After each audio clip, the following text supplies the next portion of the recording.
Welcome to the All City Chess Club. I am your host, James Korte, and today we have with us Jeff Robison. Jeff is the head coach and owner of Club MMA. There's two locations. One is on the west side of Cincinnati. The other is in Campbell County, Kentucky. Jeff is also the husband to Abby, the dad to Striker and Jade. He is also a second-degree black belt in Brazilian Jiu-Jitsu. He is a black belt in Taekwondo. He's a black sash in Muay Thai. He's a black belt in Filipino martial arts, and he is also a brown belt in Judo. Jeff is as well the founder of Focused Fight Team, which is both a MMA fight team and an affiliation of MMA academies, where Jeff provides mentorship, business coaching, and curriculum for these schools. Jeff is also a product creator and a property owner, amongst other things. He is a friend to many and an enemy to a very few small number of unlucky sons of bitches. Coach, appreciate you doing this. Welcome to the show. Thanks, James. I'm super excited to do this with you. This is always fun being on a podcast and getting to talk about business and martial arts and just kind of hang out for an hour or two. Heck yeah. And I should mention as well, Jeff is also my jiu-jitsu coach. So, Jeff, it will be no surprise to you that I've been a long-time admirer of the business that you and Abby run. All three of my boys have trained with you for many years. I've watched the business grow, not from the very beginning, but for a while. And, you guys really kick ass where a lot of small businesses fail. A lot of small businesses are good at whatever service they provide or their craft, but their staff isn't well trained. Their marketing is subpar. Their facilities aren't great, especially in the martial arts world. And you guys just kind of kill it. So, when I decided to put this show together and I was thinking about who I could talk to, who was someone I know, but also was just running an awesome business, you were top of mind. So let's start at the beginning, as they say. What was your life like before Club MMA? What were you doing? What were you doing before you started your business? Well, before I started it, obviously I've been in martial arts my whole life. So I started martial arts at age 7. So I've been consistently training since I was 7 years old. Ended up going to high school, getting into actually television and radio and broadcast, and that's what I went to high school for. Eventually went into college for electronic media 20 plus years ago, and then ended up getting a job and in media, and then decided that I'm gonna took a little hiatus for school, and then ended up just like that was the missing piece in my life. So at my girlfriend at the time, who is now my wife, I think I'm going to go back to martial arts. And she's like, oh, well, you always talked about it, but you've never really done it while we dated. I'm like, well, I'm going. Ended up getting back into the gym. Within a month or two, the person that I was training with offered me, hey, you want to come and teach class? I've been coaching since I was probably 13. So as a kid, you go through the basic karate and, the mentorship stuff, and your instructor says, hey, I want you to lead the class. Hey, there's a new student over there. Take them and show them a couple moves. So I've been leading classes and running classes since I was probably 12 to 13 years old. And that's just always been something that I really enjoyed. Martial arts was the place where I've always found success. So once I'm in college, out of college, get a job, decide I'm going to go back and start training. Within a month, I'm teaching again. Within 6 months, he offers me a full-time job to help him run his school. And I was contemplating the idea of it because I just went to college, spent all this money, but I'm like sitting there thinking, I have to do this. My wife, girlfriend at the time, Jeff, you have to do this. If it fails, it's fine. You can go back and get another job anytime. And that just turned into an unquenchable thirst of this is the greatest thing ever. I get to do this every day. I love it so much. I just became addicted to it. I mean, when you do something that they say, you don't work a day in your life if you do something that you love. So 100%. It just turned into that every day for a good couple years. And then eventually, I got the opportunity to break out on my own. All the experiences that I took from working at the school, I got to go out, meet other school owners. I spent a week in Florida with a girl named Kimber Hill in DeLand, Florida, which is a place you'll never visit. And I went and watched her run her school. She says she always made the point of, I'm in DeLand, Florida. Nobody knows where that's at.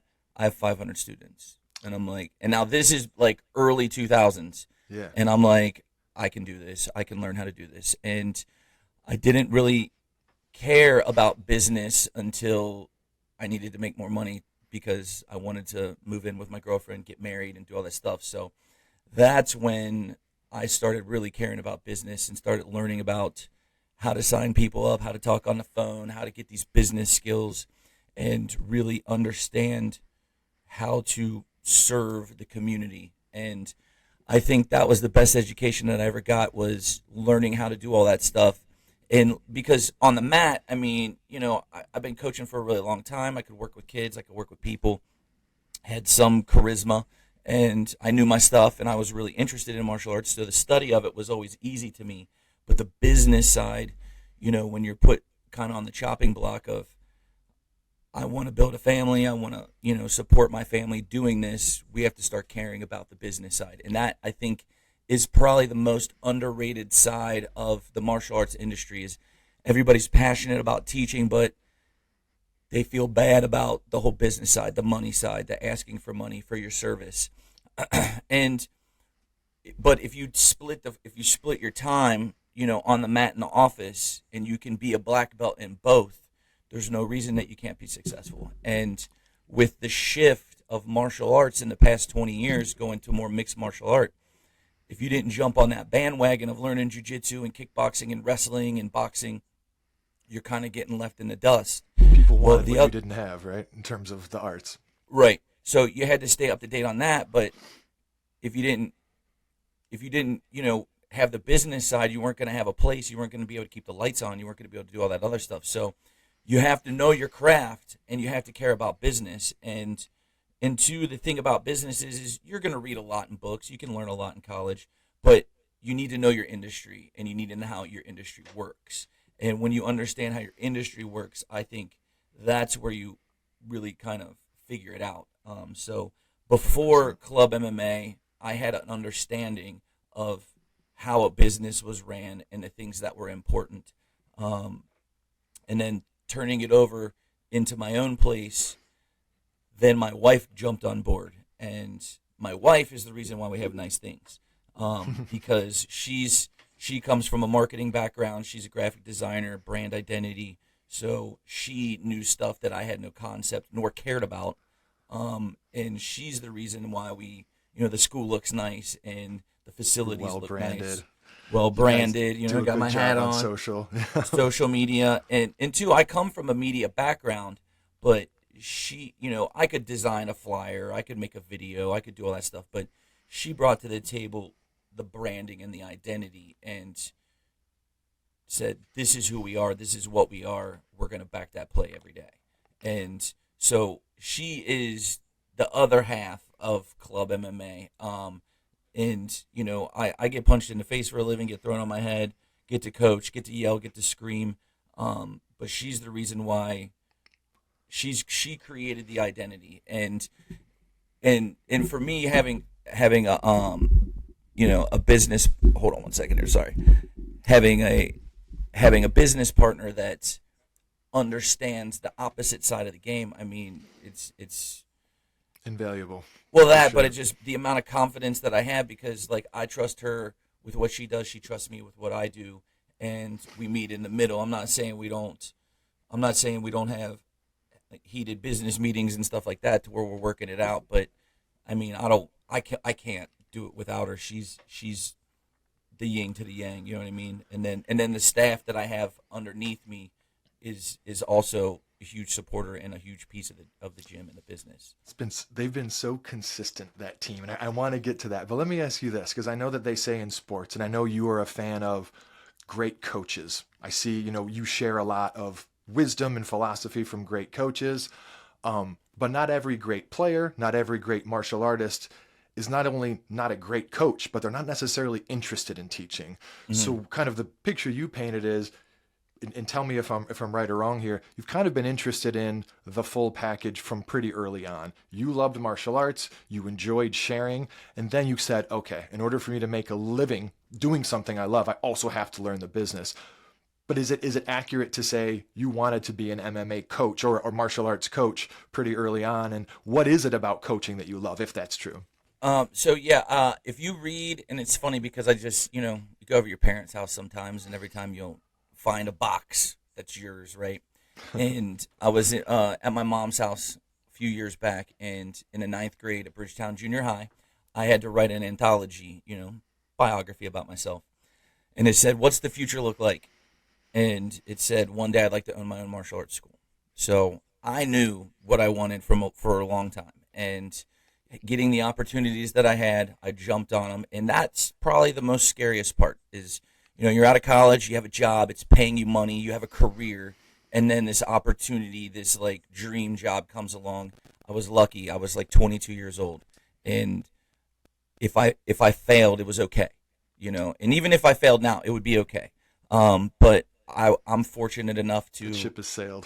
Yeah, but too, I also had the support from my wife. She's like, "You got to do it." You know what I mean? Like, because I just became a different person. I became the person that I was supposed to be. You know what I mean? So, and like I said, I was just I've been coaching since I was 12 or 13 years old. So I knew what it was. I knew how to do it. I was good at it. And, coming from a not very good place in school, I'm not like the best student in school, learning disability, having a hard time knowing how to read. If you send me a text message more than 3 sentences, I'm just calling you because like I'm overwhelmed. You know what I mean? I'm overwhelmed. Like emails coming in, I'm like, just hand it to her. Just read this to me because it wasn't my thing. But like being on the mat, being in the training floor, studying movement. Always pretty decent athlete, so I could move around and two, with movement, I just got a photographic memory. I can just remember everything. And and when you find that place of success, you tend to want to hang out there all the time. You know what I mean? I'm not interested in going and reading 100 books. Audible, greatest thing ever.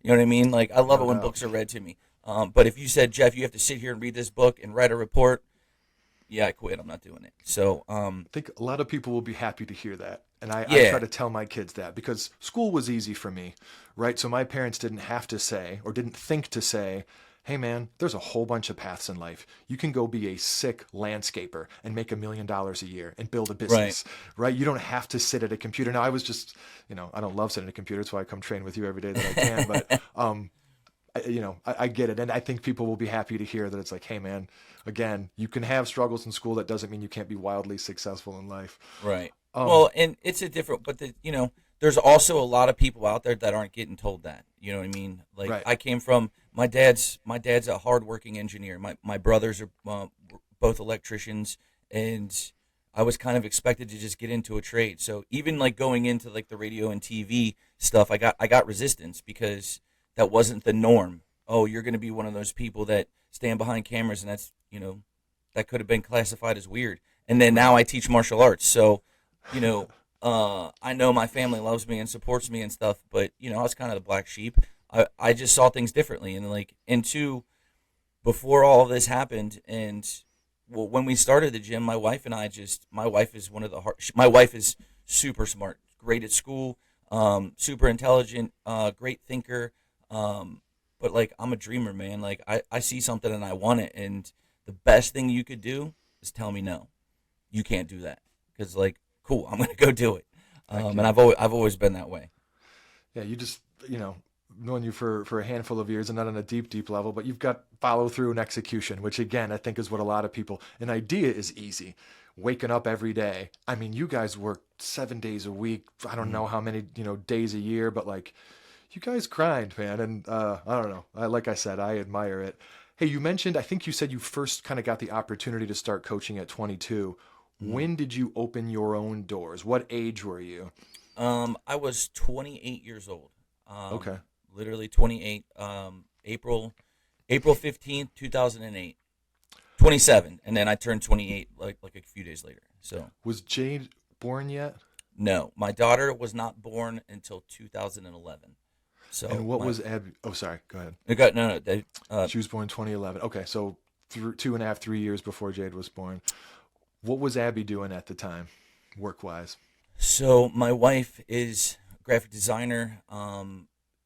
she went through University of Cincinnati, went through DAP, and she program. literally had a part-time job that paid full-time money.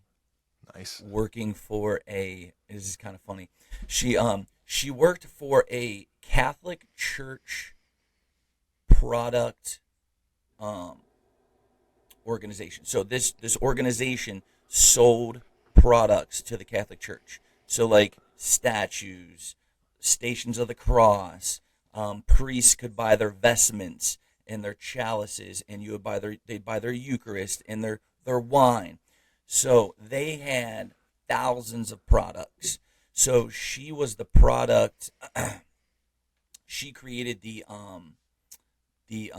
catalog. Got it. I mean, like that thick, full of products. So she would literally be taking a product, taking pictures of it, dropping it over into a catalog. So she did product design. It's probably working in Quark Express back then. Quark Express or Illustrator, you know what I mean? Like all of them. So, and the guy that ran it, John Vogelpohl, the greatest, nicest dude on the planet, literally had her in, literally was, she had a part-time job making full-time money.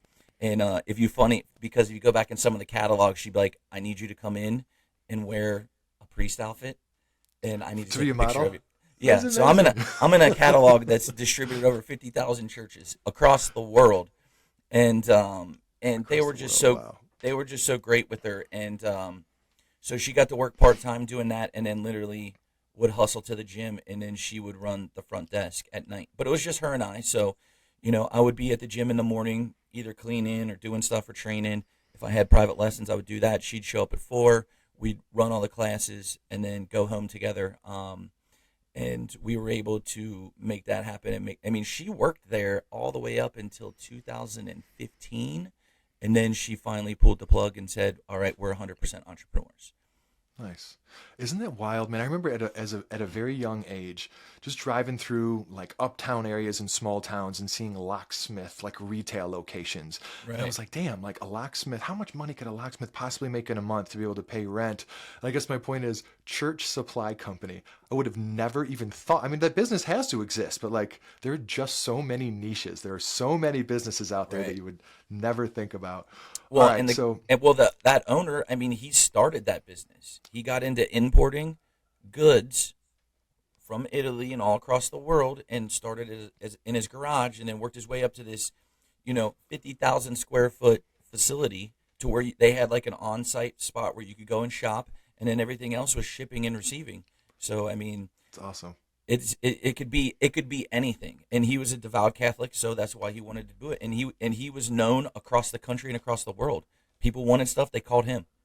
That's incredible. That dude's probably balling out of control, man. That's awesome. All right, so you're 28 years old. You start the business. You guys are immediately rented space. How did you determine that location?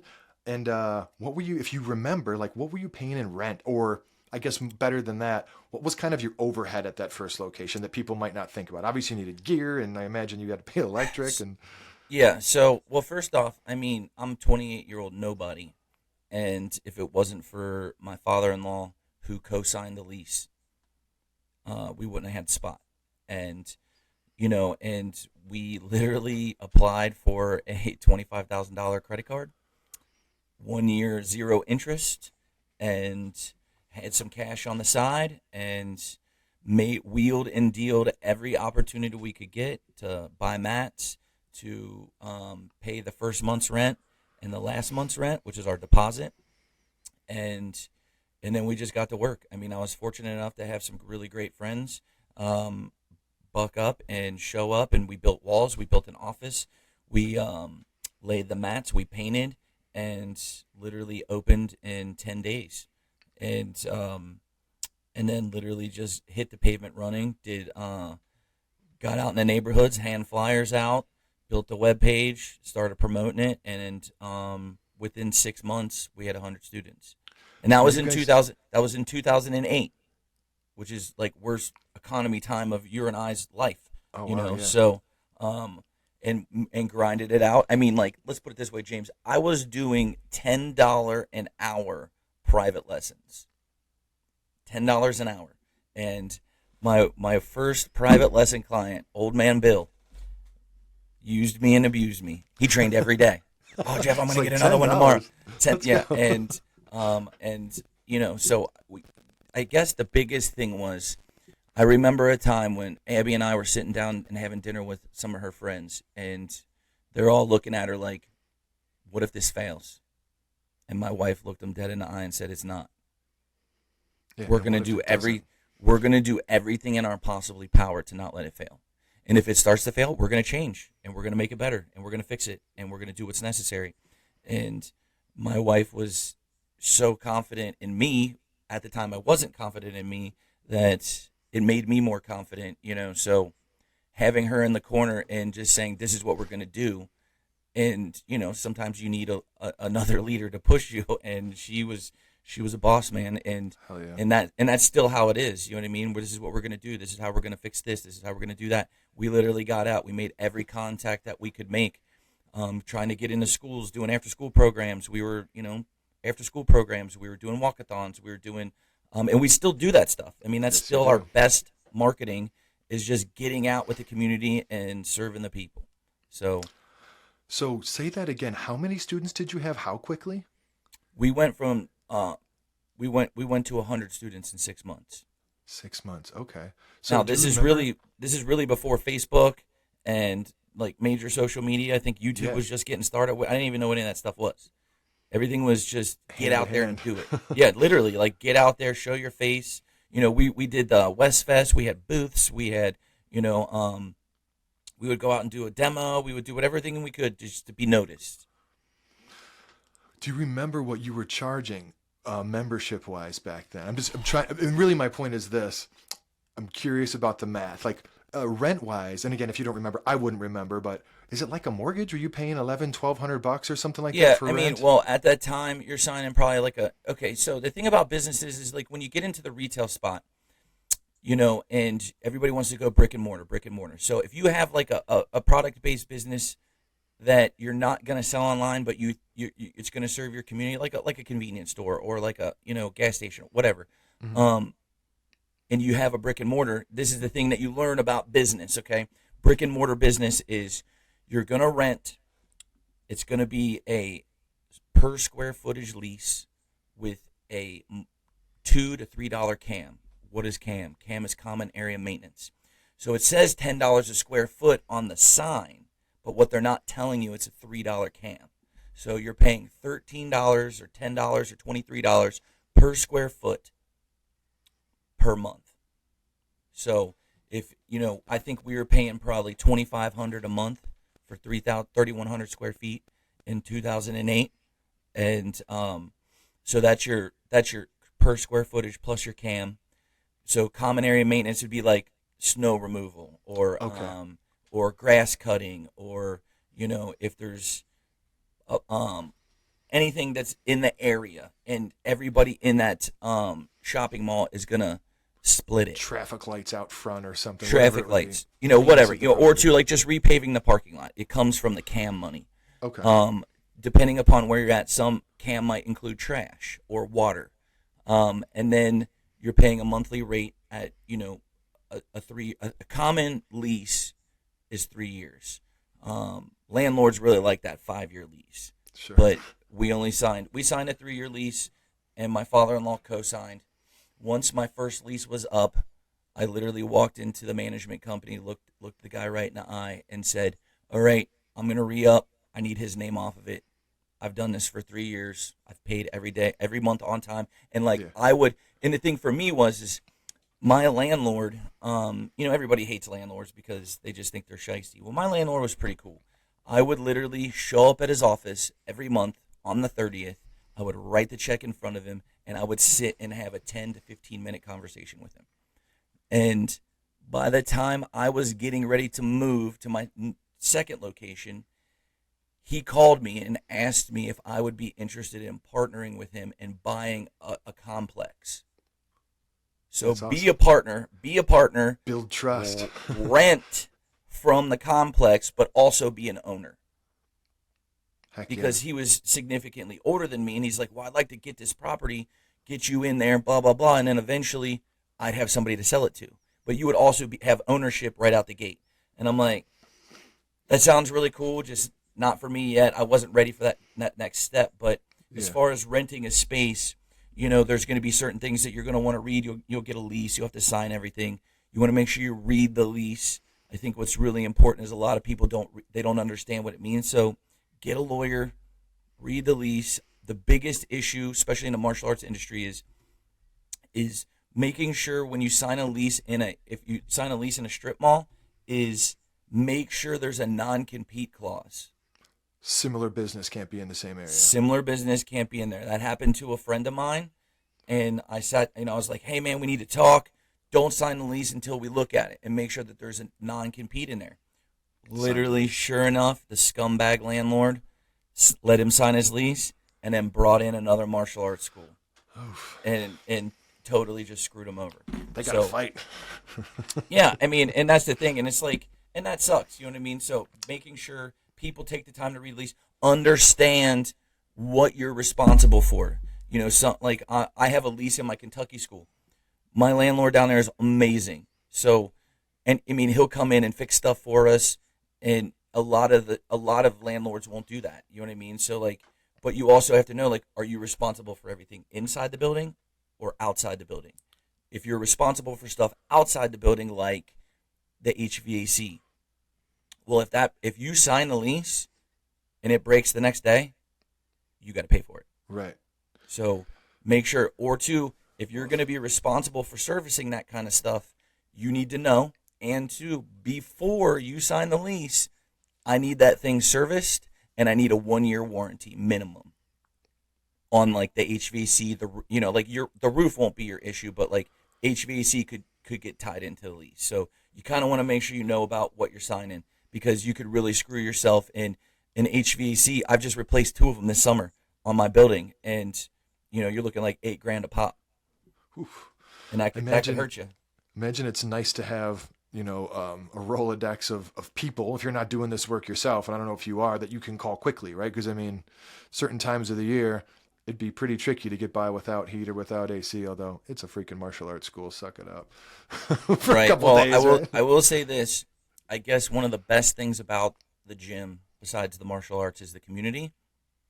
We have somebody for everything. You've said that before on the mats. We have some. Like my dad will call me. He thinks I'm the Yellow Pages. He's like, "Hey Jeff, you got an HVAC guy? You got a plumber? I need somebody to do some landscaping." Mm-hmm. Yep, Dad, I got a guy. Call him up. Hey, I got some business for it. And two, but that's the other thing about business that a lot of people disregard. Business has to support business. You have to support each other. And, you have to throw business each other's way. And because if you're throwing business their way, they're throwing business your way. And when you're a person that people trust, they'll know if I send an HVAC guy to your house, Jeff knows him. He's a good dude. He'll take care of us. That's another thing about business, especially small business. You got to get in a network. You got to know people. You got to care about them, and when they do stuff, you support them, and when you do stuff, they support you. That's how this is supposed to work. And I always say to people about jiu-jitsu, I always break it down and say the things I love about it is that it's physical, it's mental, it's the human chest, but then it's social, especially we grow up, we've got kids, we've got jobs and stuff going on. Like, it's my circle of friends. And I say, and what's cool about it is you've got physicians on the mats, you've got tattoo artists, you've got landscapers, you've got barbers. Like, it's just such a cool cross section. And I know that some of the people who I'm really close with, if we were to be on an online forum arguing about politics, we probably wouldn't align, right? But we're close because we grind it out together. So anyway, as you know, I'm a huge fan. Real quick, just take a step back. I know, because I've been a student for a long time, and as my kids as my kids have been, I know what membership fees are today. But back in 2018, you had 100 students. You were paying $2,800 for rent. Mm-hmm. What were you charging back then? Was it $50? Was it month to month? No, everything. Okay, so everything from a business perspective or business model martial arts, you got how this was always done, and I've always done the opposite of the industry, and then Planet Fitness comes out, like they have this brilliant idea of month to month. Everything was usually done in contracts. You would sign, a 6 month contract or a 1 year contract, and you would settle on a price. You'd like have a down payment, and then you would settle on a price. So it'd be like, okay, $250 down payment, $99 a month. That's just an example. I never did that. We've always been month to month with a 30-day cancellation notice. I've never held people to a contract. I don't believe in that, and the reason is because I don't want you to be forced to pay me money if you're not happy. I want to serve you, and I want to give you the best I can give you, but I am not holding you in an agreement because you don't want to be here. Also, too, with children, you're signing a 4-year up to train, and people in the industry are signing 4-year-olds up on a 24-month contract. Are you serious? You're going to commit your 4-year-old to 24 months? They still need to play soccer. They need to play basketball. They need to be a Cub Scout or a Boy Scout or a Girl Scout. They need to do multiple stuff. So everything has always been month to month. I think we were charging between $70 and $80 a month back then. Our area is blue collar, so like we keep the rate designated to the area, and that's another thing about business. Like I can't charge $250 a month for one person. I know people that do, but the areas that they're in support that. You know what I mean? Yep. So we keep it comparable based off of what other people are charging in the area, and I think it's a fair price. I mean, could we charge 100%. More? Yeah, but I think it's a fair price for what we're doing, and I'm not about the money. You know what I mean? Like, I have money because I save it. Because you invest in smart stuff. Because my wife is really smart. But look, I'm not like rolling in a Mercedes or anything like that. I got a 2006 Ridgeline. You know what I mean? Like, I'm wearing sweatpants, t-shirts, and hats and flip flops. So like, I'm not a personal stuff guy, but we've made good investments in our property that we own for the building, our equipment. You buy nicer equipment, it lasts longer. But as far as back in the day, I think we're charged about $70 to $80 a month. But on a month-to-month membership, 30-day cancellation notice, and that's fair, because if somebody 100%. comes in and says, "Hey, I can't train for the summer," okay. And I think if I could tell anybody about customer service, especially martial arts, anything service-based, just treat your clients good on the way in and on the way out, because they'll come back. They'll come back. 100%. And if you treat them good, they train for a while, and then they're like, "Hey, life stuff happens. We have a kid. We get married. Blah blah blah." They get settled back down, and then they looking in their closet and they pull their gym bag out and they see their gear, their boxing gloves, and I'm like, "I got to get back to the gym. I'm gonna go back to Club MMA and see the guys." And you guys have built a community of people that people want to be around. And you know what? The other thing that I think is interesting, excuse me, about the month to month is it incentivizes you and your team to create an environment that people want to stick around at versus going, "Hey, we got them locked in. So what?" And I don't think you guys would do that anyway, but it's like almost like a forcing function. Hey, these people are signed up for a first month. Let's make sure that the rest of the members are kind. Let's make sure the coaches show them some attention and, make sure that they're enjoying themselves. And so real quickly, just because for me, it was always what would it cost if I were to start a design firm and if I wanted to have an office, which I wouldn't have to, but I would want to at some point. What would that cost? What would I need to make? So I know there's other expenses than just the rent, but you were paying $2,800 and you were bringing in roughly $7,000 in membership fees. Mm-hmm. So you were covering your rent. Some of the other stuff, you probably paid yourself a little tiny bit. I think that that's really nice for people to hear, to go, okay, getting to 100 members is not easy, but you already talked about what that looks like. In 6 months, that's pretty damn impressive, really impressive, but not completely wild. You could break that down. It's, 6 divided by 100, whatever. You're adding 20 students a month or whatever the heck that comes out to, 15 students a month. Right. That's awesome, man. All right, let's see here. Well, so do you want to talk about, see, the thing that I think is important for people to understand is I took a risk when I didn't have anything. So it didn't matter. You know what I mean? And my girlfriend at the time, was just do it. So I took a risk at a young age. So, and I think that has been the best thing that I've ever done, because my wife and I were just risk takers. Looking at it now, and two, I consult on this on a regular basis. I've been consulting for the past, since 2014. So talking to other school owners that, they work a full-time job and they have a karate school on the side and they want to like full-time job here, but they want to offset it. Yeah, they're hedging their bet. They're not fully all in on it. Right. And the thing is, time management's a big deal, but like, I think the most important thing is you just have to start. If you said, hey, Jeff, I want to do a design firm, cool, get one client. I know you got a laptop. I know you got a camera. Start. Just help one client. Get a $75K retainer for the year and build from there. And then get another one. Yeah. And that's the way I think about it. Right. Get a client, start. One client will turn into the next one and the next one and the next one. And eventually you'll have 10 clients. And then you'll be like, you know what? I don't have to go to work tomorrow. Or I might go to my boss and be like, you know what? I'm going to cut back. I want to cut back to 30 hours a week. Then you get 5 more clients. All right, I want to cut back to 25 hours a week. And then it's just to the point where you just say, boss man, I'm available as a consultant. You could be a I client go. if you want. Right. And that can all be worked out. But I think the biggest issue in all of it is everybody wants it now and nobody has any patience. Now, I didn't know what that word meant because I didn't have any patience either. So that's why we just grinded our faces off. But the older I get, I've got all these young kids coming in, young adults trying to consult them. And, they're so much in a better place than where Abby and I were. And I'm like, dude, just chill out. You got plenty of time. Be patient. Do it right now so you don't have to fix it later. Yeah. And I think patience is probably the biggest attribute. But create a plan, follow the plan. I think I am not very patient in my day-to-day work, meaning like when we create something, when we're getting ready to publish something at the company I work for today, I want it to go immediately, like as soon as it's done. I really struggle to delay gratification. So it's something I got to work on. But I think it's a balance, right? Because I've always thought to myself the saying, patience is a virtue or good things come to those who wait. I'm like, I don't know, man. I kind of feel like you got to get after it.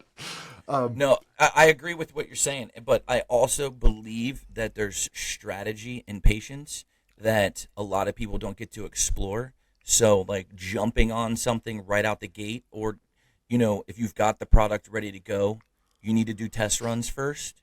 That's your patience, because the thing is you want to know how it's going to react to the people, and you want to have that kind of under control. But here's the other thing. You got to invest in patience by doing those little things. Like, hey, I don't write class planners to go out and teach until I've ran through the class planner personally. Because you'll know when I'm like, oh, that didn't work, and then I'll make an adjustment. Right. I have class planners for every program, and then I'm running them privately to go through them to making sure what is on paper, it actually works for the people. Because the other thing is I have to have it work for minimum 80% of the people. If it doesn't work for 80% of the people right out the gate, I cut it or I adjust it. And there's always going to be the 20% it's not going to resonate with the first go around. But you got to practice those patients. You got to train those patients. You got to drill them. You know what I mean? And then it'll be, because the other thing for me is I got to do it. I got to get it to the people, and then I got to turn around and teach it to my coaches and make sure they're doing it and still getting the same result. Because that's my business, is coaching and facilitating. So this has got to make sense to the people. Cool, we got it to make sense. Now I got to make sure we do staff training to make sure deliver a consistent product. And that is what a brand is consistent products. And being in the service-based business, everybody's got to say it the same way. Now, everybody can say the words got to be the same. Enthusiasm can change based off of who's standing in front of you. Mm-hmm. Personality is going to come into effect. Some people resonate better with like Coach Josh or Coach Nick, or some people just want the nitty gritty and they want me. You know what I mean? So, but if I'm sick that day and somebody jumps in my spot, the message is going to be the same. And that's what we need. That's what we need. The best compliment I tell my coaches that you can get is if you're sick and another coach steps into your class, your kid's class, and not one person asks a question where you are. Now, of course, we want our students to care about us. We want them to love us. And, hey, where's Coach Gears tonight? If they don't ask and you went in and taught their class and they never asked about the other coach, that's what we want.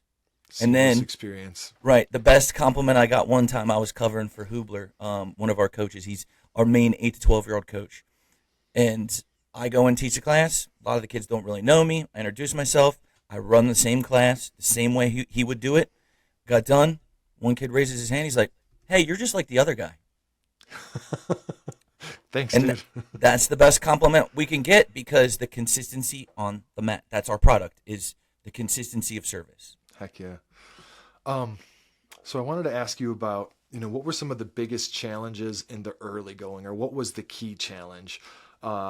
Whether it was, growing the membership, or just the grind of the schedule, or if it was something else. What can you remember about either, I guess, the first 2 locations when you were growing the business? What were some of the challenges that people who haven't run a business before might not be aware of? Personally, I wasn't ready for being a boss. I didn't know how to be one. I just knew how to do the job. I did the job 5 years prior. Took a school from 100 students to 350, so I knew how to do it. But I didn't know how to be a boss. I didn't know how to coach coaches. Mm-hmm. I didn't know how to teach them to care. I didn't know how to teach them to be on time. I didn't know how to do any of that stuff. I mean, that I think was probably my hardest struggle, because I could do all the work, and especially with my wife, like, we could do it all and make it work. But the other thing too, though, is like, we wanted to have a family. We're now starting, 29, 30 years old, and it's like, we need to get this going, because if we don't, we're going to be, it's not going to work. So when we hired our first employee, I knew what I was looking for, but I didn't know how to make him what he is. And fast forward 15 years later, I now have multiple full-time coaches, part-time coaches, and I am literally right now in the process of writing my coaching manual. That's so awesome. I have a curriculum for everything. Kids classes, adult classes, jiu-jitsu, stick fighting, everything. I have everything for the student, but I have nothing for the coaches. So my mission right now is to focus on coaching, learning about coaching, finding the best coaches, teaching coaching, and making it about the people. So I want to zoom in on something you just said. Don't lose your train of thought. Well, Okay. actually, you finish your thought, then I'll ask the question. No, Something I mean, really important. literally the coaching stuff right now, and making it process oriented, and how we coach to our students is now the development that I'm trying to make for my instructors. And we've been meeting every Monday, 2:00 staff meeting. All the coaches show up. We literally talk about, like, our last coaching session that we had this Monday was understanding the difference between influence and authority, and understanding that you don't want to just be one or the other. You need to be a little bit of both, and you need to know your people. Some 4:30 class on Mondays is different than 5:30 class. So you might have to be more authoritative in the 4:30 class, but more influential, and have that good toggle. And so that's like one of the topics that we've been talking about. So making Love sure that. we're using that. I mean, obviously we would prefer a higher level of influence over authority, but still martial arts. So we're trying to get people to, come together on that. But that's been like a main topic for the week. We talk about the processes, like pre-framing, line everybody up, make sure they're ready to have an awesome class, kind of set the tone for the class. So then we do role plays. And the role plays, they get super fun, because all the coaches are like, they know every kid, and they're like, each coach gets to be a personality, and you're like, oh, coach, this happened, so it's super. I mean, we thought it was going to, I was really like not looking forward to it, but we're bowing our heads and we're doing the work like we do with everything else, and it's actually turning to be a great time. And the younger coaches now, because you got to remember, when I first started this, my first coach, Josh, just stand next to me and do what I do. That's how it started. And then Hubler came along. Just stand next to me and do what I do. Mm-hmm. And them guys figured it out. It's a lot harder. It's a lot harder now. So, like, I have to take this approach. And studying coaches and stuff, like, I just handed this book off. This is, like, one of my favorite books. John Wooden, Mm-hmm. most favoritist coach. Got this book right here I've been reading. become the coach. So Who's that one by? Is that by a coach or no? uh, it's by Paul Meyer. So this Okay. is just like a chapter book on tactics of coaching. So like those are the things that I'm studying and reading and extracting into our coaching program. So So Josh was your first hire. yeah. Okay. Let me ask you this, because you said something that I talk about all the time, and I have to know from someone who, has a bunch of employees. You said, I got to figure out how to teach people to care. If you figured that out, can you teach people to care? Yeah, and that's a personal mission because caring is the biggest attribute to coaching. 100%. And a lot of So other things, I and think. have you ever heard the quote, people don't care how much you know until they know how much you care. I have heard that. So when you care, I think it's a little bit of, I think it's not, I believe people care. And I believe the coaches that I've selected to be on the staff care. But two, they need to understand, a lot of them haven't got that kickback yet. You know what I mean? And the kickback to me is like, I tell all the coaches, like, when you start working with the kids, you'll know that they like you when they draw you a picture. Yep. Because, like, all of a sudden, one of the coaches are walking up, he's like, oh, this little guy made me a picture. I'm like, they like you. They're thinking about you outside of class. They're thinking about you outside of class. Yeah. Or, like, they wear their, a couple of my coaches are fighters. And, to support the fighters, we'll do like a t-shirt drive. They buy your shirt and they wear it in class or they wear it to school. Like, they care about you. So why would you not want to care back? And so some people need that reciprocal, come back to them. Some people just do it. Like Josh, the story about Josh is we were doing pretty well and it was getting to the point where my wife and I, we need to hire somebody. Okay. Who do we hire? I don't know. And it was like, well, who's really good? Who could we hire that's really skilled? And I'm like, I don't want to take that approach. I want to find somebody that cares. Mm-hmm. And literally, we're like on a Wednesday night for jiu-jitsu. Josh was a white belt training, building the business. Every class we get a new guy. Excuse me. We get a new guy, and I'm like, man, somebody's got to teach this guy how to shrimp. Somebody's got to do this. I'm like, I had this awesome class plan, and now I got to stop what I'm doing. I got to go help the new guy. My old guys are going to get pissed. And I just kind of like, it's like 8:30 at night. I'm tired. I bowed my head, and I'm like, and Josh walks up to me. He's like, hey, you want me to take the new guy? I'll show him how to shrimp. And I'm like, yes. That would be amazing. Yes. And he's like, yeah, man. Josh is like a 2-stripe white belt. He's like, I'll take him. Hey, man, come over here. My name's Josh. Josh took him over in the corner. I didn't even look. Taught him how to shrimp, taught him how to bump, taught him how to do everything. And I literally got home, and I looked at my wife. I was like, we're hiring Josh. And she laughed. And because Josh and her went to design school together at DAP. That's what and I my thought. my wife's like, he doesn't want to do martial arts. He's a designer. He's, he can make tons of money being a graphic designer. He went to DAP, this. I was like, nope, he's going to be a ninja. He doesn't want to be a designer.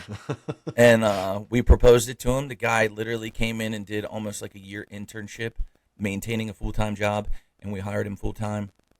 And 15 years literally, 13 years ago, it was his anniversary was the last week. It was 13 years. Man, I got to say, from the customer perspective, having Josh teach all of the kids when they come in, just to give him his flowers a little bit in case he listens to this once it publishes, he's awesome, man. Mm-hmm. He's so good at what he does. It really is. And like you said, I remember when Connor, my oldest, who just turned 13 the other day, which is funny, Josh's 13th anniversary. I remember when Connor would come back from class when he was getting a little bit older, and he and Josh got along really well. Josh tells his dad jokes and everything, but Connor crossed a bridge at one point where he's like, I just want it to be serious now. He didn't want the jokes anymore. And I was like, all right, bud, like, cool. But in terms of, welcoming kids to the program and engaging them, like, he's just, he's at another level, man. He's awesome. Okay. So you kind of talked a bit about what you look for in employees and partners. How do you maintain a high level of service and culture as you grow? And I know this is a controversial company to mention, but I have to.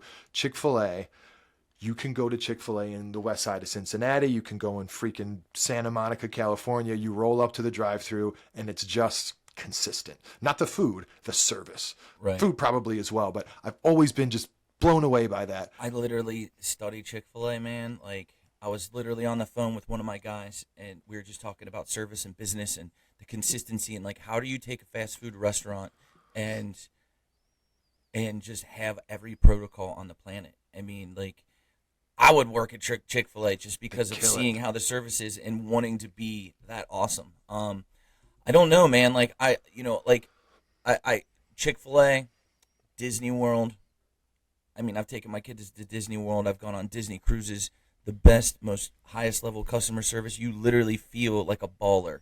And I think the saying goes, for us, everybody flies first class.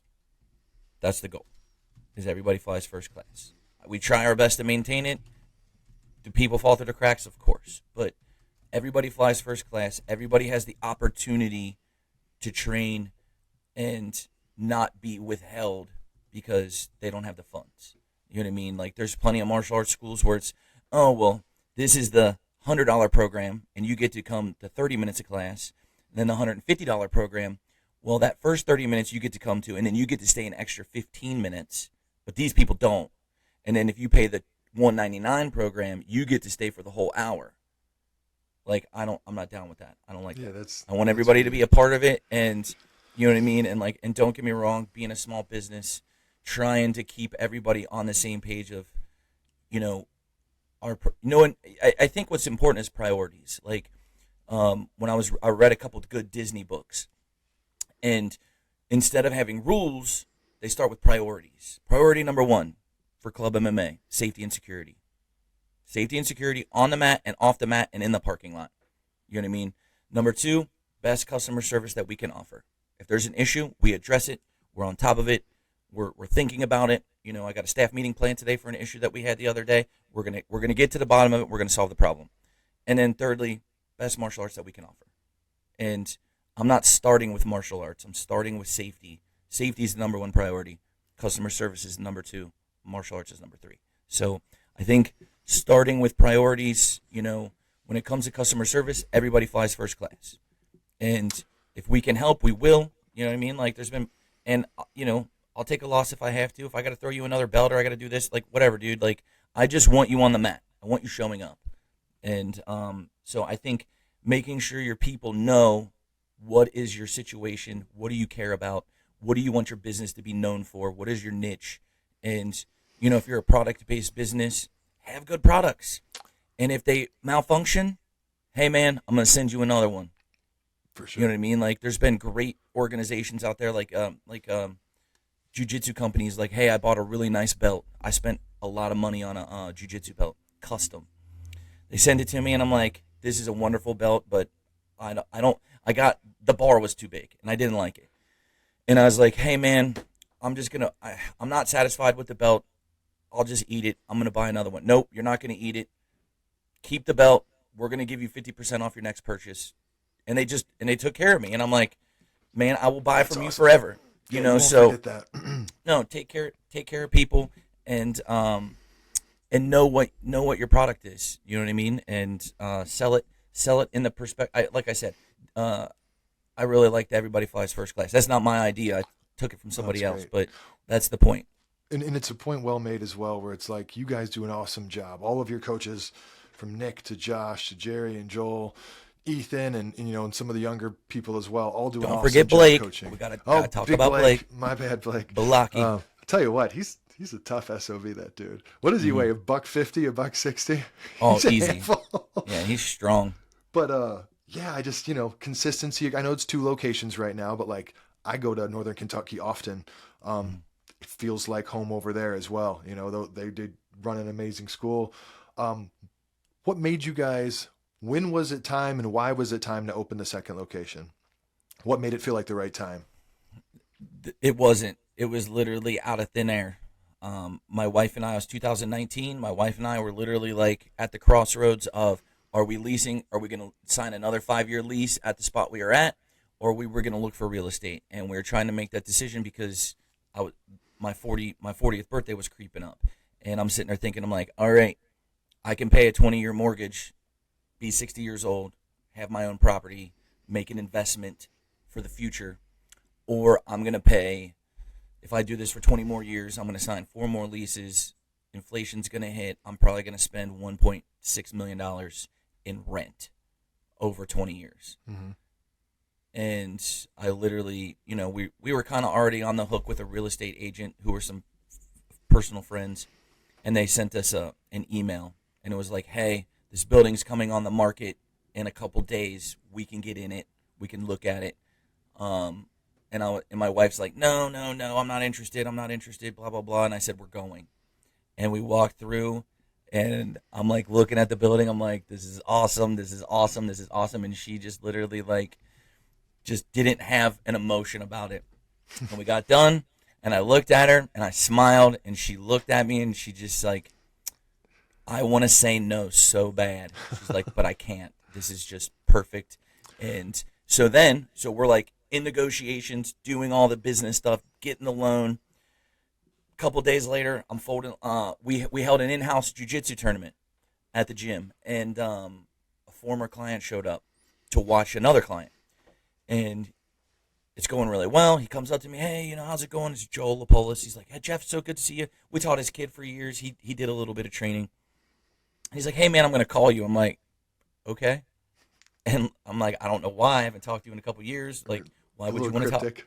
Right. Unless you want to come back and train. And I'm literally folding laundry in my daughter's room, watching a movie on the iPad. And then all of a sudden I get a phone call through Facebook Messenger, and it was Joel. And my wife is in my son's room folding laundry, 11 o'clock in the morning. Hey, man, I just want to talk. I'm looking for work right now, and I'm sitting there thinking, oh man, he's gonna ask for a job, and he's like, I want to make an investment in your company, and I want you to start a second location. And wow. I'm like, I don't know how to do that, or if I want to do that. And he's like, well, I want to run it, and I want to get involved in your business. He's like, and I want to be a part of what you're doing. He's like, I just think you guys are doing great stuff, and I'm just completely shocked, and I'm just like, my wife is going to say no. I'm like, she's going to just say no. And she's in the other room, and I'm like, hey, hon, can you come over here? This is Joel Lapolis. He wants to start another gym in Kentucky. And Abby's just like, well, I'll hear you out, but I'm not saying no, but I'm not saying yes. So we literally, this is April of 2019. August of 2019, we had Club MMA Kentucky. And so am I understanding correctly, you were looking at buying the building you're sitting in now in Cincinnati when then Joel called? Yes, so we took on 2 huge projects at one time. Wow, I don't remember that timeline. That is... Yeah, so we literally got the loan for the business, and so April of 2019, we got the loan. Construction started August for the building, so it was getting constructed. And then we started Club MMA Kentucky in August of 2019 as well. When did COVID start again? 2020. Oh, fuck's sake. Yeah, so like I said, so it's funny because somebody keeps reminding me, hey, you do remember you started Club MMA in 2008, which is, worst economy time of ever. And you expanded during COVID. you persevered through, and then 2019 hit. So I feel like it's, we got to have that hardship. It's like a tradition now, so and we got up to 80 students in 6 months from Club MMA Kentucky. Then COVID hit. We dropped down to 40. And then once they released us and opened us back up, we're now here 2023. We're up to 300 students down there. So it's a great school as well. All the systems worked. We applied it, but that now, I told you, being a boss was my first hardship. Being a multiple school owner was my second hardship because we had to take all of our processes that we just did intuitively and write them all down. Right. And then had to train people how to do it. You had to scale them. So, I wasn't ready for any of that stuff. So, my wife and I we hit the pavement and tried to, we have to write this all down. And that really started to help me the most in my consulting business because people would just call and say, things. Yeah, and having it all written. And now I told you, learning disability, pal. I don't like reading. I don't like writing. So my wife would literally record me talking, Yeah. and then sit down and watch the video, and she would just type it all up. And we started creating our processes that way.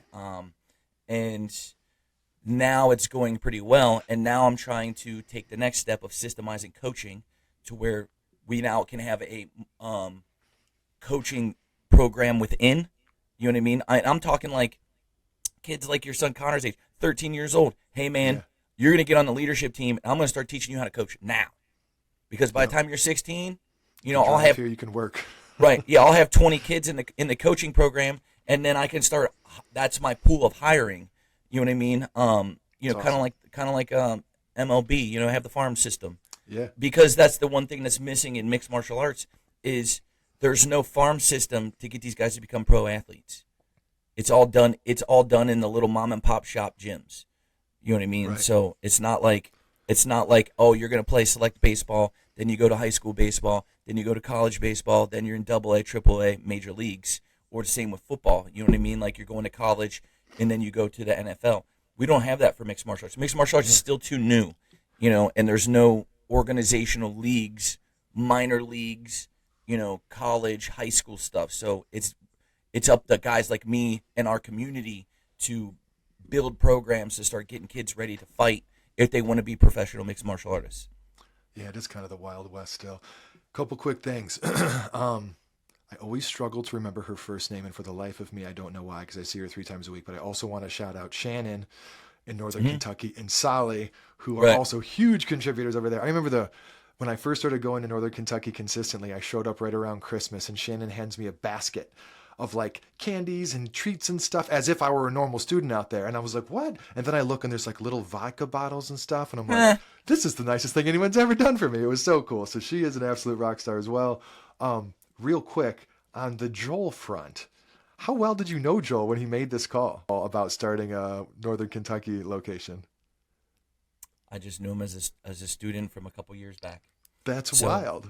So That's awesome. my wife and I just decided, okay, we're gonna give you some impossible tasks. We're gonna straight hit you with some John Wick stuff. Just impossible tasks. And 2, we knew what it would take to start another location. So we said, I need this, I need this, I need this, I need this. Good luck.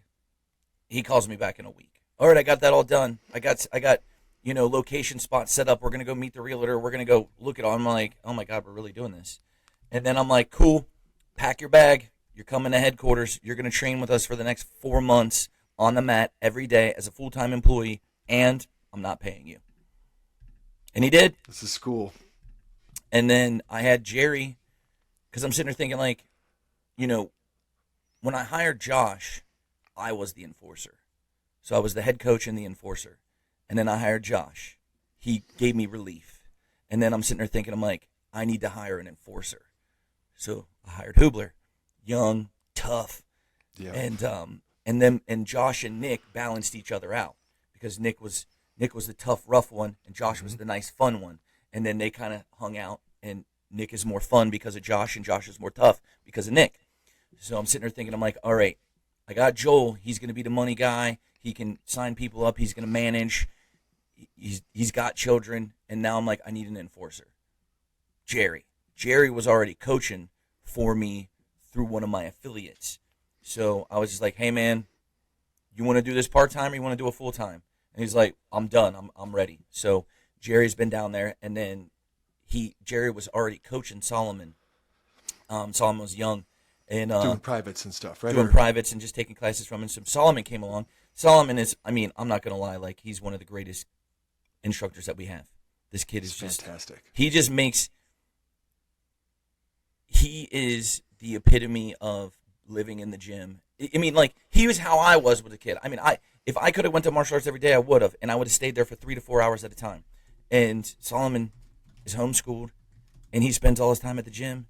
And not only is he a great martial artist, he's a great instructor. He gets it, and he spends all of his time with adults. You know what I mean? And we have hard conversations and good conversations, and he just gets it. And he's passionate. He's great with the kids. He's the best product instructor that we have, and he was raised in it. You know what I mean? So now the thing is like, hey pal, I need you to come over and stand next to me. We're gonna learn about business. Heck yeah. You know what I mean? So but I don't know where he wants to go. For right now, I want him to be 16. I want him to have some fun. I want him to train. He's still got some other things he's got to achieve in life. You know what I mean? Just besides being a gym rat. You know what I mean? He's got to have some fun and do some fun stuff, get out with some people, and I don't know if you go to college, whatever. You know what I mean? Like live your life a little bit, pal. Don't be us. You don't have a bill to pay right now. Have some fun. He's the most serious human being I've ever met. Yeah, I'd say that's accurate, man. I love that kid. He's fantastic. And I want to say something quickly about Jerry once, because he talked about coaching in a way I just thought was really, really interesting. We were hanging out outside of the gym at one point, and I think I was just asking him about how he got into teaching, and he was like, I just always wanted to perform. I always wanted to be a performer. And this was where, my skills and my interests and abilities gave me that opportunity to be on the mat and be the one everyone's paying attention to. And ever since he said that, like, I've seen his teaching style in that way. He kind of brings humor into it, and just big fan of him. That whole team in Northern Kentucky are delivering an awesome product. And that's why I thought to ask the question, like, man, for almost a decade, I've been experiencing the, HQ through your second location and now your current location, through my kids. And then now I've been taking classes for, a handful of years. And it's just really cool to see a business be able to, with a completely different staff, totally different team, in a freaking different state, and still you go in and like, this feels like Club MMA, right? And I've been to 6, 7 other schools in different states, and, they don't feel like Club MMA. Not to say they're bad schools, but they don't feel like Club MMA. So that's really cool. Let me see here real quick. So, what is your favorite martial art, and why is it jiu-jitsu? Why is it jiu-jitsu? I don't think. See, it's okay if it's not. This is a great question, because I didn't like jiu-jitsu in the beginning because it wasn't punching and kicking. I've been punching and kicking since I was 7 years old. So I'm like, well, I'll just punch and kick you. and then somebody took me down and beat me up a little bit, and then I'm like, okay. Then I watch, my parents let me watch the first UFC. We got that $60 pay-per-view, right? And I just knew it was going to be the future, and I started doing it, and it wasn't fun. It was very hard, but I liked what it did to me. It made my confidence level go through the roof. And so I've been pursuing the jiu-jitsu thing for over 20 years. But the thing about martial arts, which is interesting because I cross-train in so much stuff, punching, kicking, wrestling, boxing, all the sports. But then I look at the self-defense perspective, Filipino martial arts, knife fighting, stick fighting, shooting guns, home protection, personal protection, protection, like I consult for law enforcement or prisons and stuff. When you go in and you have to work with the guards and teach them how to extract people. So like my skill base isn't just sport oriented. It's about understanding situational awareness, understanding environment, understanding like protocols, rules. Okay, well, when I'm in this facility, these are my rules. When I'm out on the street or you're in my house, these are the rules. And so saying that I like just one art, I can't commit. Because I love jiu-jitsu. I love jiu-jitsu, and I love boxing and kickboxing, and I love stick fighting and knife fighting. But if you say, Jeff, who are you if you headed to protect your life? I'm all of those things. And I can't commit to what's going to be the best answer, because it's all going to be based off of situation, environment, time. If I'm not in my bedroom and I can't grab my pistol, or if I'm standing outside and something happens, or two, if I'm with my family, the answer might just be running. You know what I mean? Right. So like, I don't want to say I commit to one style of martial art, because my priorities of training is self-defense first. That's one. MMA second. MMA or self-defense / law enforcement is number one. Number two is MMA, mixed martial arts in the cage, rule set. Third is gi rule set and no gi rule set. So that's always my priority. It will always be my priority. If you come to my gym, that's going to be the priority. I'm not a super sport heavy gym. We're going to learn self-defense. We do some sport. We do some MMA.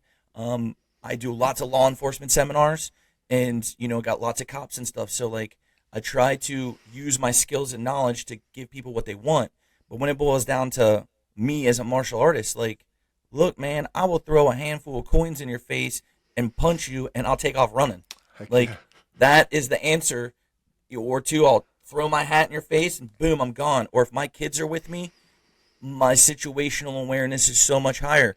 I will scan the area, and I'll be like, we're going this way. Yep. So, all right, fine. I'll start Thai boxing, coach, if I can't just rely on jiu-jitsu. well, the other thing about jiu-jitsu is misguided because a lot of people don't incorporate striking in jiu-jitsu. Right. You know what I mean? We try to do the glove week every couple weeks just so people know, like, yeah, you know, the difference in self-defense jiu-jitsu or MMA jiu-jitsu, and then you got gi and no-gi jiu-jitsu. So, like, somebody's going to punch you in the face or headbutt you. You should ask Jerry about that one day when we were training him for a fight, and he grabbed my wrist, and I straight headbutted him. And they're like, you can't do that. I'm like, well, I just did. Yeah. Which is a hilarious story.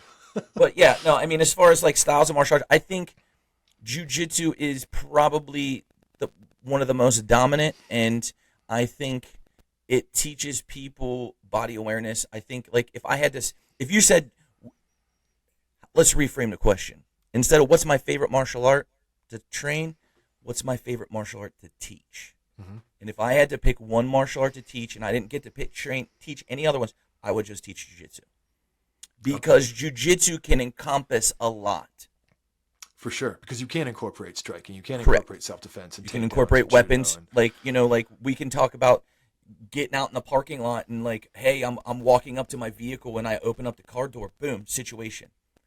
You know what I mean? Or like with law enforcement, they have to extract somebody from the car, cool. Or they have to put somebody in the car. It's all jiu-jitsu. So like, if I had to close Club MMA today and start a new school tomorrow, we would just be Robison Jiu-Jitsu, and that would be it. You know what I mean? And I would teach every aspect of jiu-jitsu. From my perspective, you guys hit an awesome mix of jiu-jitsu, striking, wrestling, MMA. Because, you know, I'm a geek for sport jiu-jitsu. I watch it. I love it. But the reality is I think that people can really make a mistake and think, oh, my guard is crazy. I could kick anybody's ass. And it's like, dude, you're on the ground. Someone's going to kick you in the face. Right. Like, you better stand up. But also I think it's important to note, we've got some good MMA fighters that win fights. We've got some jiu-jitsu competitors that win gold medals. So I think it's a great mix where, like I said, I've really been thinking about Muay Thai for quite a while now, and I keep using the excuse of my knee because I'm like, for me, I love jiu-jitsu, and I think I would enjoy striking too, but the idea of me going in and hurting myself, throwing kicks, and then not being able to train anything, but whatever. I'll just be a little baby about it and take it slow for a while. It's okay. I'll be honest with you. Like, I've been punching and kicking my whole life. I don't want to get hit in the head anymore. I don't want to get hit. I mean, like, I hold pads all the time. I'll take some shots, but, like, my neck hurts. I'm good. My teeth are all jacked up. My nose obviously is crooked as hell. So it was straight at one time. If you look at my engagement picture before we opened the gym, you know, it was like that. But I mean, I wouldn't change any of it for the world. But I mean, also, as far as like between jiu-jitsu and strike, I know more about striking than I do jiu-jitsu, and that's where like I think we have a good mix of our fighters because I can put them together, you know, and. I personally enjoy, from a competitive perspective, MMA more over sport jiu-jitsu. Get that. And that's where and if I had to pick, like, where do you want to be competitive? I'd rather be competitive in MMA than in jiu-jitsu. I like jiu-jitsu. We'll run fight camps and stuff. But the MMA, if anybody wants to make it anywhere, they're gonna have to do MMA. You know what I mean? There's only one Gordon Ryan. You know what I mean? Sure. So. Sure. Let me ask you this. I think we've been on for a little over an hour. I know you've got people showing up not too long for class. I've got a few more questions for you. Sure. And this one isn't about business. How does it feel to have a couple of the best damn martial arts schools in the area? How does that make you feel? I guess, you know, people always ask, hey, Jeff, are you a competitor? Do you compete? Why don't you compete? Why don't you compete? Well, I do every day in business. Because I don't give a shit about gold medals. Because all they do is collect dust. And I'm not interested in people showing up at my gym because I have a gold medal. I don't think that matters. Because what I don't want when people walk in the door is to say, well, who are you? Or how good are you? No, man. We're not here to talk about me. We're here to talk about how good we're going to make you. Because we want to serve people. We want to help them. And the thing is Most people don't want to be an MMA fighter or jiu-jitsu fighter or anything. Most people they want to fight in here. You know what I mean? That's what they're fighting. So I think having a good gym is great. I guess like this is probably my biggest downfall. My wife yells at me all the time. Is like I'm not good at taking compliments. Because I just kind of bow my head, say thank you, and I keep moving forward. My goal every day is just to compete in business and to make sure we're giving our people the best service possible, making sure we're helping them as much as possible. And I want to care about that until I can't do it anymore. So that's how I compete, and that's what makes me happy. And I'm happy as long as I have a mat, and it doesn't matter how big the mat is. As long as there's people on it, we're good to go. And we'll keep we'll keep this up as long as we can keep it up physically. You know what I mean? Heck yeah. And so I don't know. I don't know how it feels. I mean, it feels great, but like I'm just happy I get to do it, and I'm excited that I get to help people. And there's always a new person walking in the door, and the process just starts over again. And I'm not interested in gold medals. I mean, we have plenty of them, but like that's not what matters. You know what I mean? We've got belts, we've got all kinds of stuff. So Your answer was a fantastic one. Hey, if you need to take that call, no. I don't answer the phone. My wife does. Cool. No, your answer, which was basically, the way you're focused on the business, and the business is the training, it's the promotion, it's the people. I think that's a lesson that a lot of martial arts schools need to take away, which is, hey man, you're not going to get an opportunity to deliver this super high level training if you can't get these other things, these big important things right. Couple more quick things. I'll make this a two-parter, and then I got a couple Sure. quick ones. So, what is something that only small business owners can appreciate? Slash, you can answer this however you like. So, what's something that only small business owners can appreciate, and what is the key? What is a key or the key to running a successful business? The things that small businesses can appreciate the most, in my opinion, is the independence and freedom of your integrity and heart. I think it's important. I can say yes and I can say no, and the buck stops here. And if I don't like something, I'll stand up for it, and I'll just say no, we're not doing that. And I don't have to go through 10 other people to get that answer. The business is ran off of who I am as a human and who my wife is and our personal integrity. So if somebody comes in and there's a problem, hey, we got to cancel right now. I just lost my job. This happened, blah, blah, blah. All right, cool. You're not pulling your son out. I can help you, and I will. So, like, I have that kind of freedom. I have that kind of independence.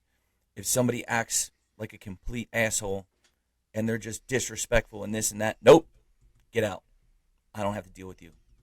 I don't have to suck it up because the customer's not always right. You know what I mean? Like, and two, for a business that teaches respect, courage, teamwork, discipline, and you're going to come in and like motherfuck my front desk staff or cause an outburst on the mat because your kid didn't get a stripe. Like, not happening, dude. You're not going to come in here and be disrespectful. It's not happening. Or two, people rolling and then it gets heated between the two of them and I say, hey, knock that shit off, and you decide not to and you want to be right instead of happy. Cool. Get out. I'm not interested. Or if you want to call here and say, well, listen, man, I'm fixing to come down there and beat some asses. Okay. Nope. We're not interested. We're closed today. Well, it says you're open. No, we're closed to you. You're not welcome. You're not invited. So I think that is the best thing about being a small business. But two, stepping up for people. People get hurt, rallying everybody together and helping them, or something happens, tragic happens, rallying everybody together and like actually having a community and being a small business. Like, you get to know your people. You know what I mean? If we're a big corporate company, you don't know anybody. They're just a freaking number on a piece of paper. And I don't want that. Yeah. So that's part one of your answer. What was the second part? You kind of answered them both, but it was just what's the key to running a successful business? And I feel like there was an answer to that question in there too. But if you have something separate you want to say about that, it's just grit, consistent grit, consistent grinding. And the thing is now it's not hard work, it's smart work. You got to make sure you're following your processes. You got to make sure you're staying on top of stuff. Also, preventative measures. Because when you scale, more people, more problems. So you have to scale with some kind of preventative manner to where you're not creating more problems. You know what what I would mean? be an example of that? Well, just having consistent messages to your staff. Like, okay, I have my core staff, and then I double everything. But these guys, the new staff, don't have the training that the old staff have. So Right. you got to be consistent in providing all that information.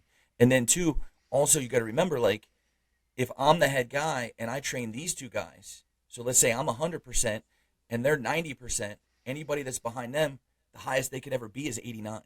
Yep.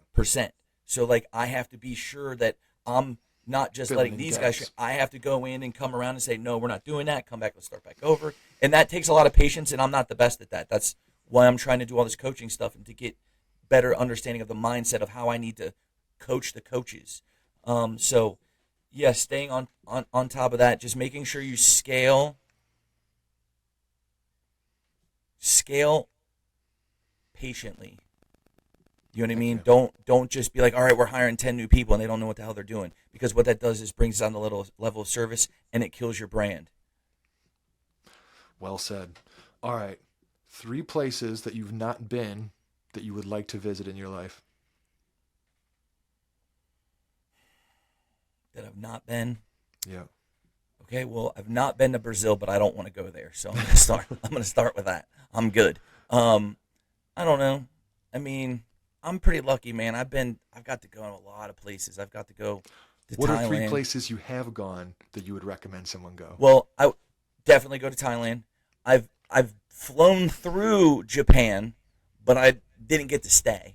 You know, like, so That's I on would my say list. Japan, and to do that, like, and have like a tour guide. Yeah. So, like, have a tour guide. Go to Japan. Have a tour guide. I want to go to the Kodokan. I want to visit some of the karate dojos as well, and just see them, eat the food. So, like that would be one. From a martial art perspective, as far as the United States, nothing really makes me want to do anything like that. I mean, my wife and I have been talking about trying to hit the, like, Scotland, Ireland, England tour, and then she wants to hit France, and I'd like to go to, like, Greece, but Me that's too. all, like, personal, non-martial art related. I mean, No, that's Greece cool. Greece would be cool because, like, you know, pancreation and all that stuff, but learning about just all the culture and stuff like that. But, like, I don't know. I mean, when I go No, on those are great answers, when man. I go on vacation right now, you know, being running around all the time, I just want to sit on the beach and do nothing.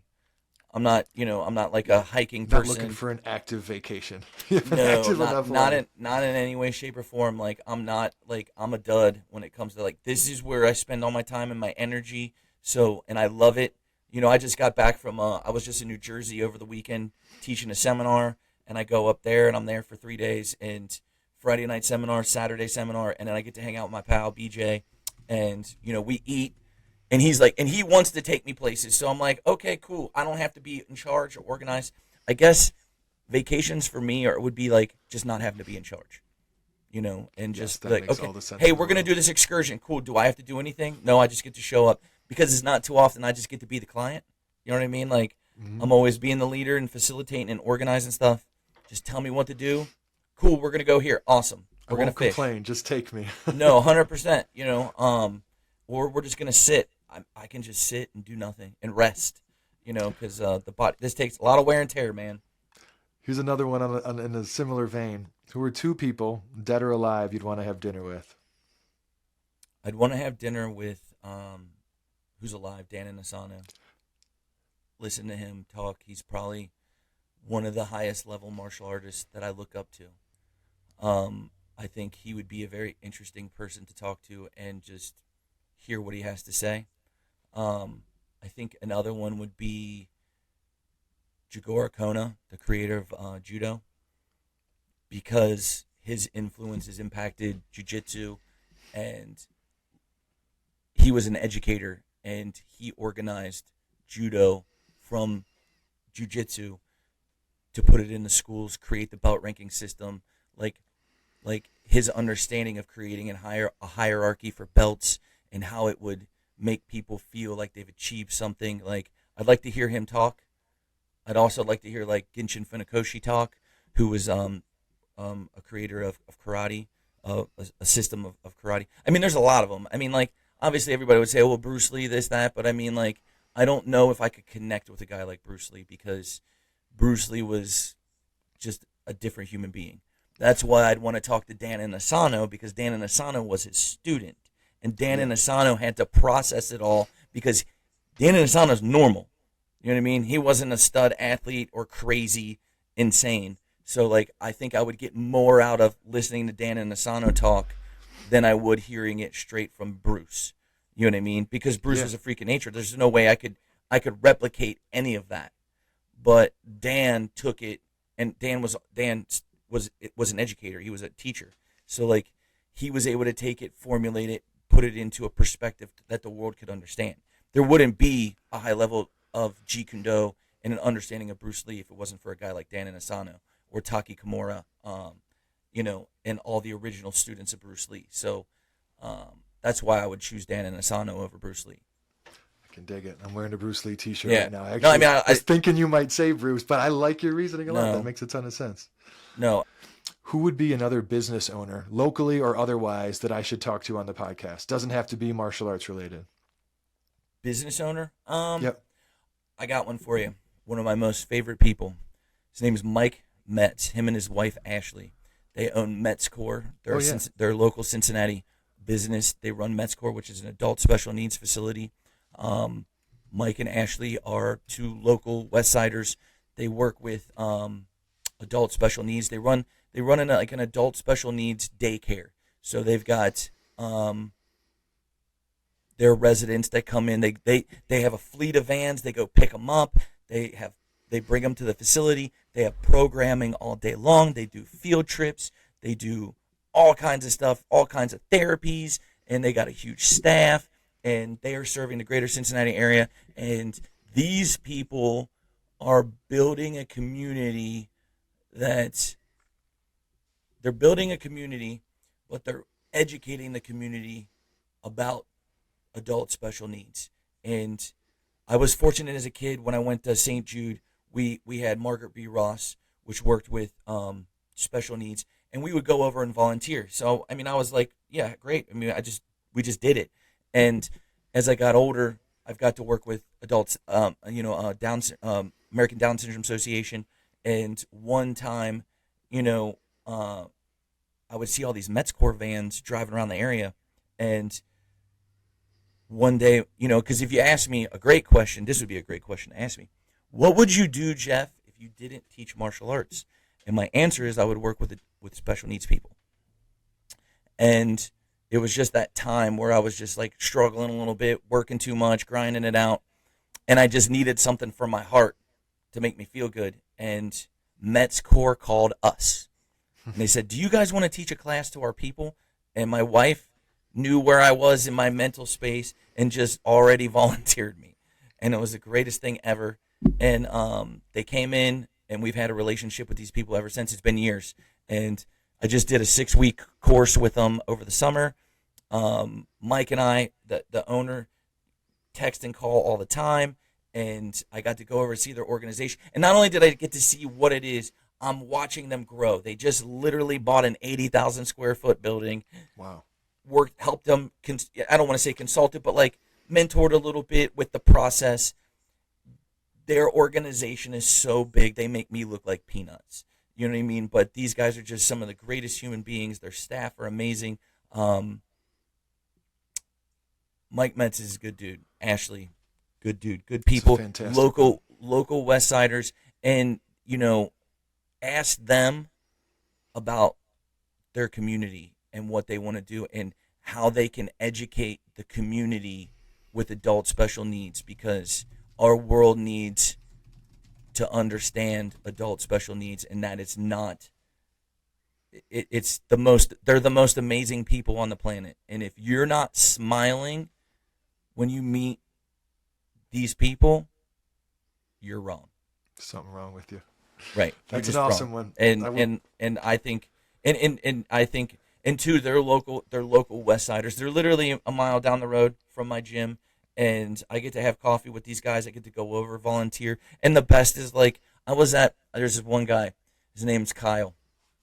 Awesome. Just he always has a Kiss shirt on. Right? Loves metal. Right? Kiss shirt, Metallica, and he's always got it on. So I see them all out and this and that. I'm at the Metallica concert a couple years back, down at the Coliseum or wherever, and I'm literally like in the bathroom washing my hands. He comes up and puts his hand on my shoulder. Coach, you're here. You're at the Metallica concert. And his brother takes him, right? Now, Kyle's like 30, and his brother's there, and he's like turning to his brother. This is my coach, MMA. I mean, like, just the greatest thing ever. You know what I mean? So, like, and if you can't be just excited about that, like, I would do that every day. You know what I mean? And every day in that world is a new day. Everybody's always happy. Everybody's always excited to be here. And them guys, they are just now starting to break out in the community. And if you don't know who they are, you should. And I think getting Mike on would be probably one of the greatest. Him and Ashley, or do one of each, because they're like my wife and I. They're great. They're their own person, but they're great together. You know, Ashley's very into the process and everybody. Mike is a visionary. He wants the big picture stuff. So they got kids. They're just awesome normal people that are doing great work. And if Club MMA folded tomorrow, I would go and say, Mike, I need a job. And I would work for him. So they're added to the list. They're added to the list. Thank you for that. So in closing, I want to ask a two-parter. I want you to talk to me about the Rep Deck, which is one of your products, what it is, how you think people should use it, and then also, where can people find you online? Where would be the best place for them to follow you? What's your handle? And then anything else you want them to know. Okay, well, first let's start with all my handles. You can find me at club-mma.com, which is our gym in Cincinnati, Ohio. You can also find me at focusfightteam.com, which is our affiliate program where we, consult with other martial arts schools about business, curriculum, Muay Thai curriculum, jiu-jitsu curriculum, kids MMA curriculum, any curriculum-based stuff that you would need to help run your gym. Focus Fight Team is where it's at. If you want to visit a gym, come and visit us in Cincinnati at Club MMA.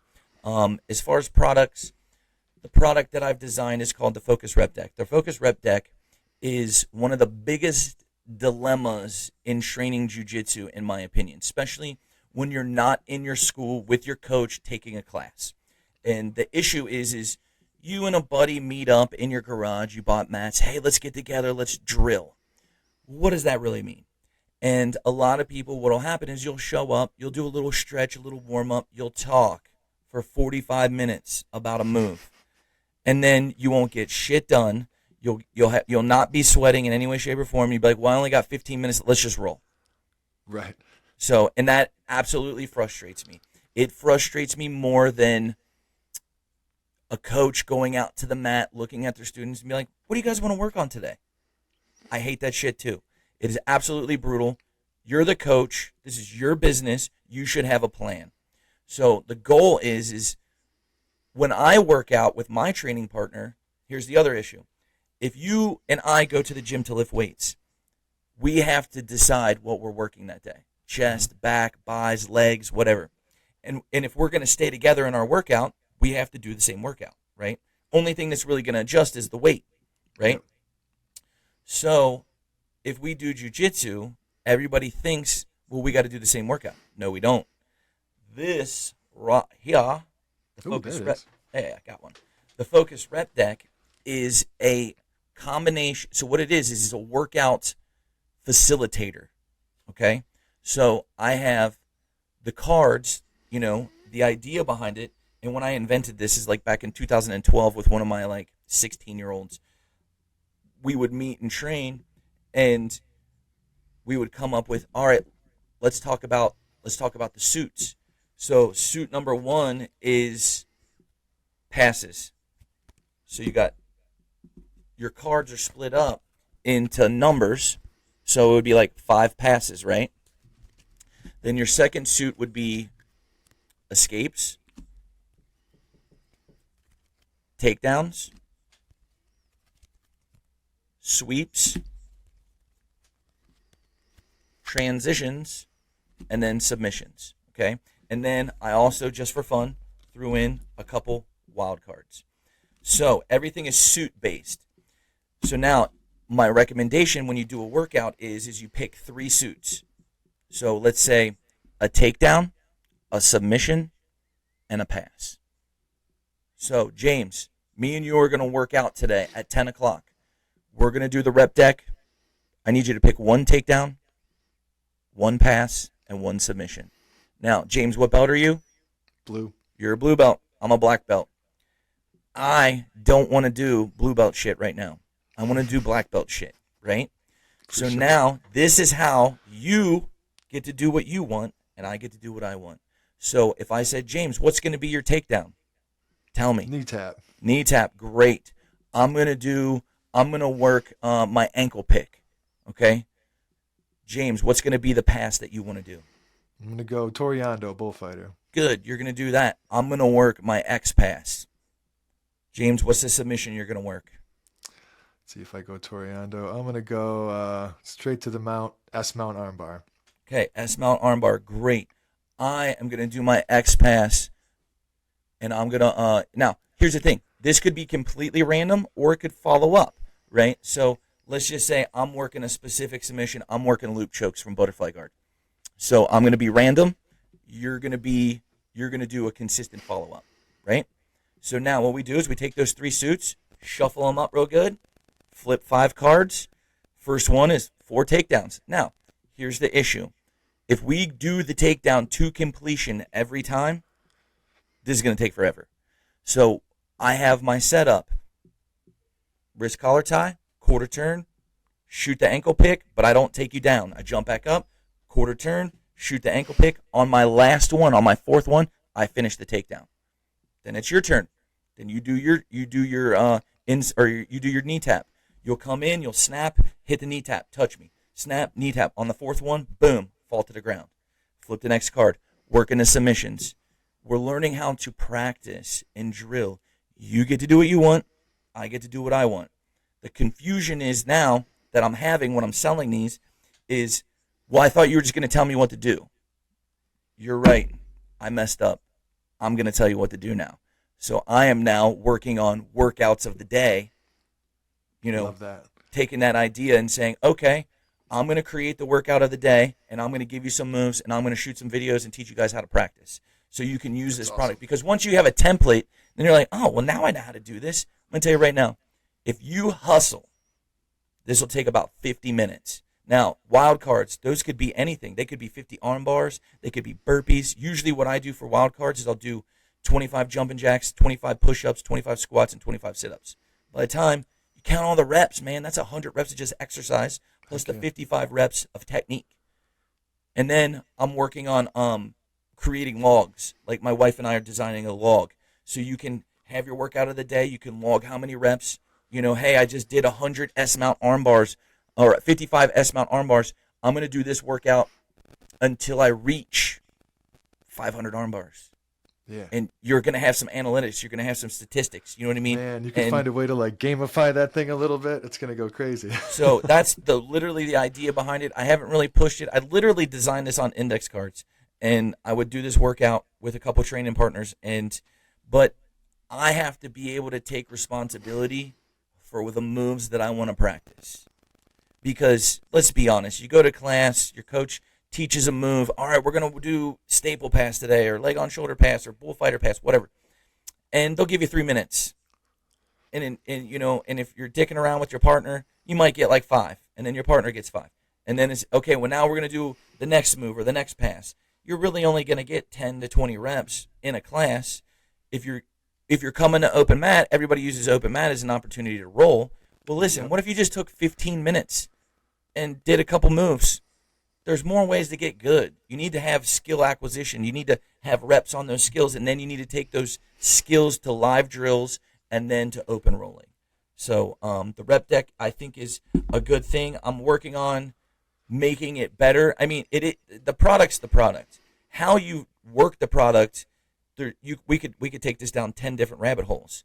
But I'm gonna do some like level 1 stuff, simple single motion moves. Take the idea to do double motion, like double submissions. So like, hey, we're gonna go armbar from guard. They pull their arm out, triangle. That's 10 reps of that. Make that. We're gonna go for a takedown. All right, I'm gonna go for knee tap. You pull your leg back. I shoot a low single.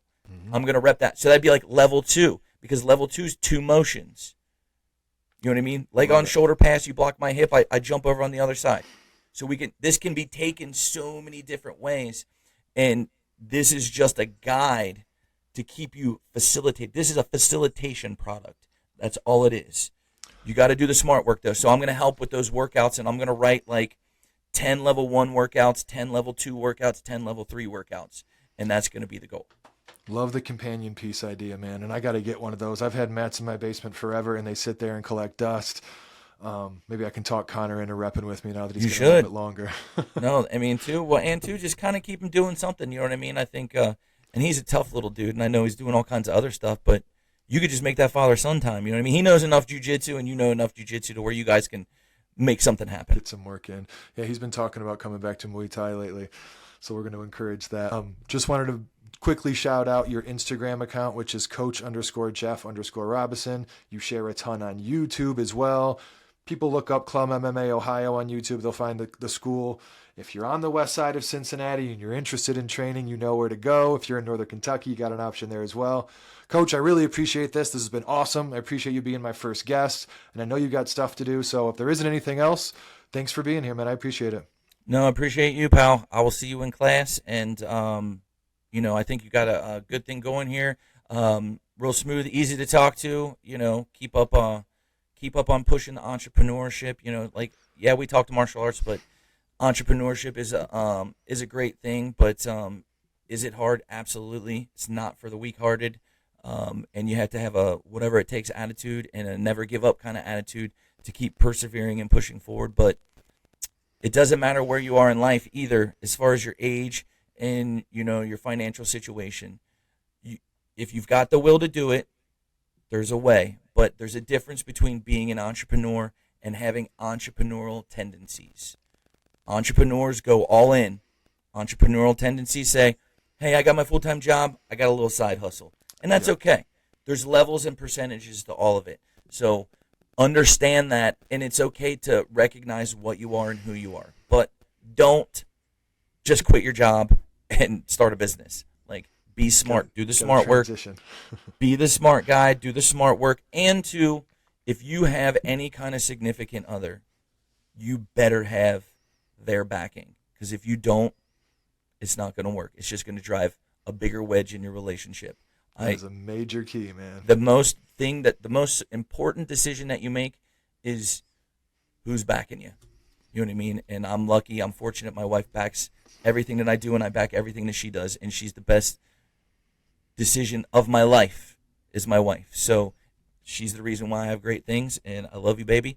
Abby Clark, you should also have her on here because she's going to blow your mind about business and design, and she's a killer. I talked to her when you were in Jersey, and I told her, I'm like, Jeff told me I should have you on, and I told him you were already on the list. So, doesn't look easy, but you guys make it look good. So keep it up, and I'll see you in class. Thanks, brother. Catch you guys.